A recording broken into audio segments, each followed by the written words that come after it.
name is Asmita. Welcome back to my channel. So yesterday I was just sitting here in lockdown or during this kind of quarantine period, and I was looking for movies when I came across the term cenophile. So it is something that you call people who really like movies, and I really like movies. So I was like, damn, I only want to be called a cenophile from now on. No movie buffs, no, I really like movies. No, I'm a cenophile. So from one cenophile to hopefully other cinephiles or just normal people who want to be not called cinephiles and just prefer being called movie buffs. Here is my list of old Hollywood movies that you should definitely watch once in your life. It's a whole experience, the black and white films, even if it's not black and white, it's a colored adaptation, just the way people used to talk and the dialogue delivery and the camera work and the expressions and the songs and everything is so magical that you just grab some popcorn, sit in the corner of a room like me in a random corner, turn off the lights, and just revel in the experience of watching an old Hollywood movie. It's the best feeling in the world. Let's get into it.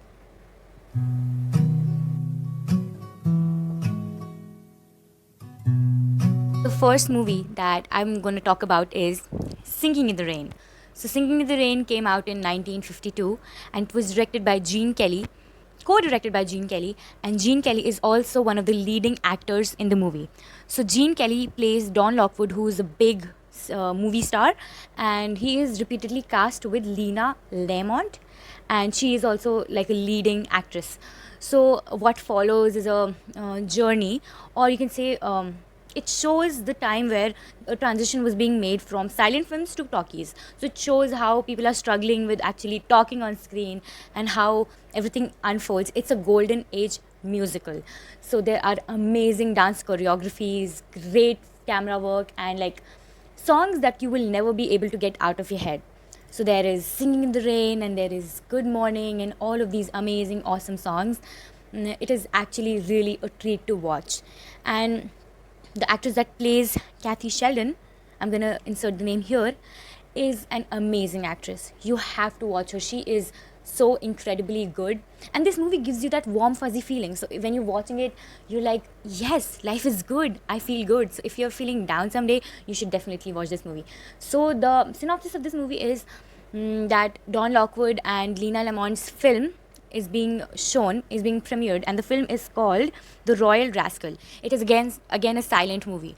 So on the way to a party where their film is being praised, he actually gets attacked by a group of his fans. So he climbs up a bus, jumps on a car, yes, that happened, and he lands into the seat next to Kathy Sheldon, who is an aspiring actress, which he finds out later that she's not. She is a chorus girl. So then it unfolds how Kathy is like, silent acting is not really acting. It's just, making like extravagant expressions, not really acting.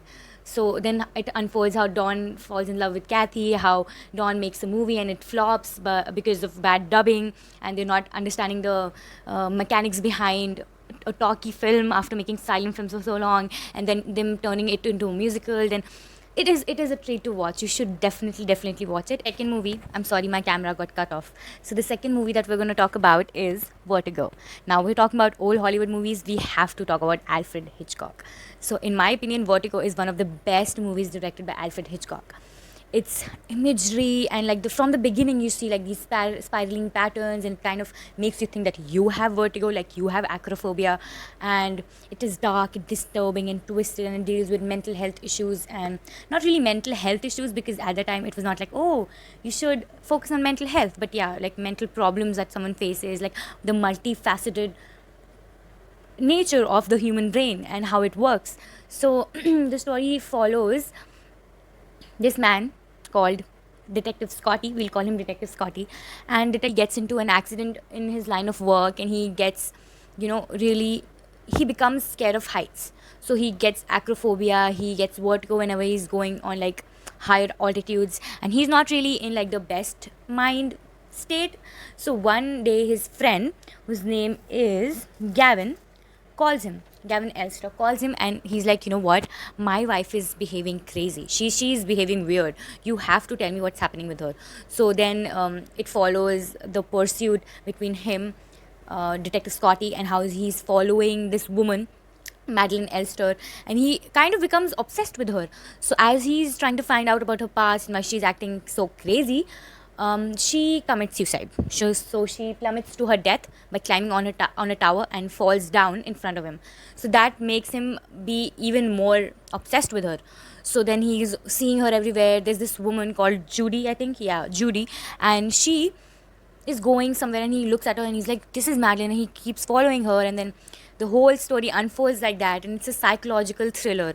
And the ending, like, I am amazed at how good mystery and thriller movies were back then. They're so good, they're so gripping, and like the imagery is spectacular. Like you can feel the acrophobia, you can feel the mental illness of this person, you can feel the problems they're facing, you can feel everything. So I would definitely really recommend this movie. Third movie that we're going to talk about is another one of Alfred Hitchcock's movie, and it is called Psycho. So if you're anywhere near like a great movie buff, you would know about this movie. This movie is the most iconic horror movies ever made, ever. And it's not my claim, it is what the critiques say. It is so good. It makes you so intrigued and so scared even after so many years of it coming out. It came out in 1960, and it is still one of the most iconic horror movies ever made. So obviously it is good. So the basic synopsis of it is that there's a woman named Marion Crane. She's a real estate secretary.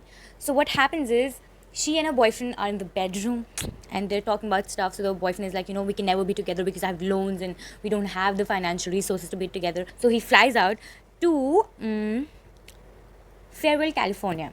And then she returns to work, and then she finds out that this client is giving $40,000 to her boss. So the boss obviously trusts her, and he's like, what? You keep the money. And he trusts her. So what does she do? She takes the money and she runs away. Now, I don't want to say whatever she got was what she deserved, but man, don't do that. Don't steal money and run away. Actually, don't steal money.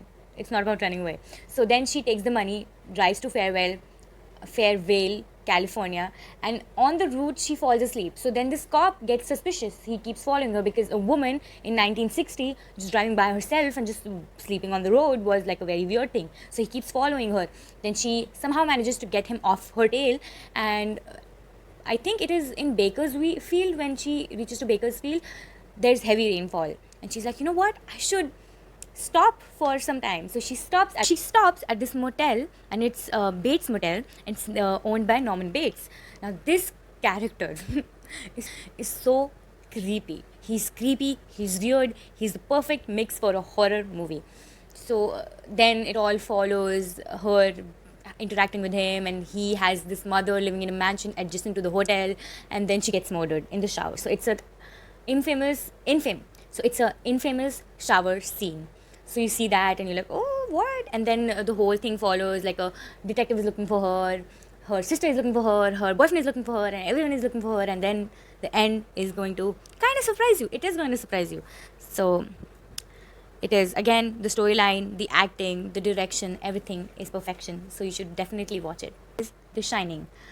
So this is a psychological horror movie, and it is loosely based on Stephen King's novel. So when I say loosely, I mean loosely. It's not, before we get into it, let's just get our facts clear. It's loosely based on the novel. So apart from that, people give it mixed reviews, but I think, in my opinion, it is really, it's a masterpiece. It's brilliant. It is spectacular. What do you want me to say? It's good. It's chef's kiss. It's nice. So the movie follows the story of the Torrances, and specifically Jack Torrance, who is a recovering alcoholic, and he is also an aspiring writer, or he is a writer. So he gets this job as a seasonal caretaker of this hotel named, what is the hotel named? Overlook Hotel. So it's an iconic hotel, and there are rumors of people going insane in the hotel, and people try to warn him, but he's like, no, it's money and I want to go. So he takes his family there, and as they arrive there, Danny, his son, gets what is called The Shining. So The Shining is like the capability to watch inside the veil, if you know what I mean. So he starts to see all the horrific things that happen in the hotel. Even the cook in the hotel knows he also has some kind of shining. So then it follows the journey of Jack going insane and then being like a threat to his family and his wife and his son. So I think it's really good. It's twisted, it's scary, it's everything a horror movie should be, and also it's kind of subtle. It's not like, oh, obviously goes insane. So obviously he's with the hammer scene, that is very iconic hammer scene, or is it infamous? I don't know, but it's a scene that I think everyone has seen. Here comes Johnny. I'm gonna insert a clip. Don't worry, you don't have to picture it. So Jack Nicholson plays Jack Torrance, and Shelley Duvall plays Wendy Torrance, and Danny Lloyd plays Danny Torrance. And I feel like the whole cast has done such a good job in acting this film. So this film is also something you should definitely watch once in your life. Maybe twice, maybe thrice, maybe like me, I have watched it 15 times, so no one's gonna judge you. So, yeah, that is the last film that I want to suggest to you. I had like a 20 movie long list. So, if you want like just a recommendation without me blabbering over it, you can tell me. I can just give you like my star rating and the movies that you should watch during this time, because we all have time now to watch movies. So, I could do that, and I'll see you in my next video.